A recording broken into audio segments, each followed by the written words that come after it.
మామూలుగా అయితే మనం రాగి ఇత్తడి సామానంని చింతపండు, పీతాంబరి ఇటువంటి వాటితో క్లీన్ చేసుకుంటూ ఉంటాం. కానీ ఇటుక రాయితో కూడా క్లీన్ చేయొచ్చంట వీటిని.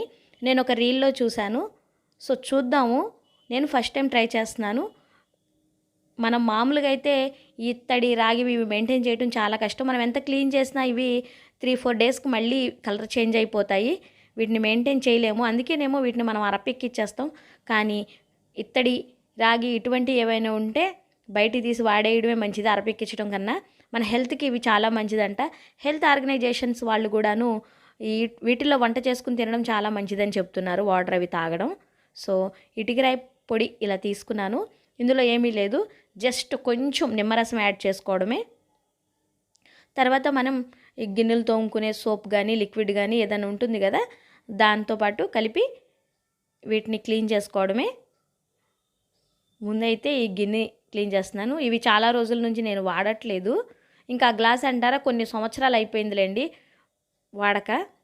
అది ఎప్పటి గ్లాసో 3 తరాలు 4 తరాలు అయితే చూసిన గ్లాస్ అది. అప్పట్లో వాటర్ ఆ గ్లాసుల్లో తాగేవాళ్ళంట. మా పెద్దవాళ్ళు ఇచ్చారు నాకు అవి. నేను తీసుకున్నాను, చాలా బాగుందని చెప్పి. నేను కూడా తీసుకొచ్చిన కాంచి వాడక అది పైన పెట్టేస్తే అలా పట్టేసినాయి. ఇవి ఎందుకు ఇలా చేంజ్ అయిపోతాయి ఇత్తడివి రాగివి అనేది కూడా మనం తెలుసుకోవాలి. గాలిలో ఉన్న తేమ బ్యాక్టీరియా వలన ఇవి మనకి ఊరికే కలర్ చేంజ్ అయిపోతాయి. సో అదొక సింపుల్ రీజన్ అని కూడా చెప్పొచ్చు ఇవి ఊరికే కలర్ మారిపోవటానికి. ఇదిగోండి ఇటుకరాయి పొడి, కొద్దిగా నిమ్మరసం యాడ్ చేసి మనం గిన్నెలు తోముకునే లిక్విడ్ కానీ సోప్ కానీ ఉంటే అది కూడా కొద్దిగా వేసుకుని క్లీన్ చేసుకోవడమే. మనం చింతపండులో నానపెట్టలేదు, ఏం లేదు, జస్ట్ అప్పటికప్పుడు తోమేస్తున్నాను. మీరు కూడా లైవ్గా చూడొచ్చు. నేనైతే 10 నిమిషాలు రఫ్ చేశానండి. వీడియో తీయటం 10 నిమిషాలు లెంత్ అయిపోతుంది. మీకు షార్ట్గా చూపించేస్తున్నాను. దీన్ని నేను 10 నిమిషాలు అలా క్లీన్ చేశాను, రుద్దాను. 10 నిమిషాలు ఇంకా రుద్దలేను నేను. చూద్దాం, ఇంతకన్నా ఎక్కువ రుద్దడం కూడా కరెక్ట్ కాదు అంతంతసేపు. 10 నిమిషాలు రుద్దితే ఇలా వచ్చింది.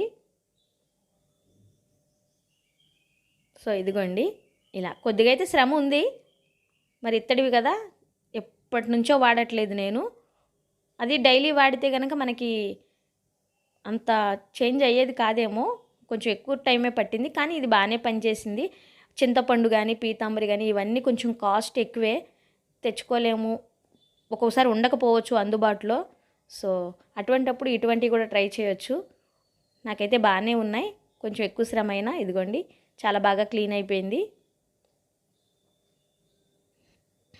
పాలు, పులుపు అటువంటి ఐటమ్స్ వండుకోలేకపోయినా రైస్ వండుకోవటం, కొన్ని వండుకోవటం చేసుకోవచ్చు, వాటర్ తాగటం. ఈ గ్లాస్ అయితే లోపల కొద్దిగా అది గ్రీన్ కలర్లో అలా ఉండిపోయింది. ఇంకా దీన్ని 4-5 సార్లు అయినా వాష్ చేయాల్సిందే రుద్ది. పర్లేదు, అది ఎప్పటి నుంచో కొన్ని సంవత్సరాల నుంచి ఆ గ్లాస్ నేను వాడట్లేదు. సో మార్చడానికేమో మనసు ఒప్పట్లేదు. సో ఇలా వచ్చాయండి తెల్లగా. పర్లేదు, నాకైతే మంచిగానే అనిపించింది. కొద్దిగా శ్రమ తీసుకున్నా, ఖర్చు లేని పని కదా, అలాగే అనిపిస్తుంది. వీడియో నచ్చితే లైక్ చేయండి, మన ఛానల్ని సబ్స్క్రైబ్ చేసుకోండి.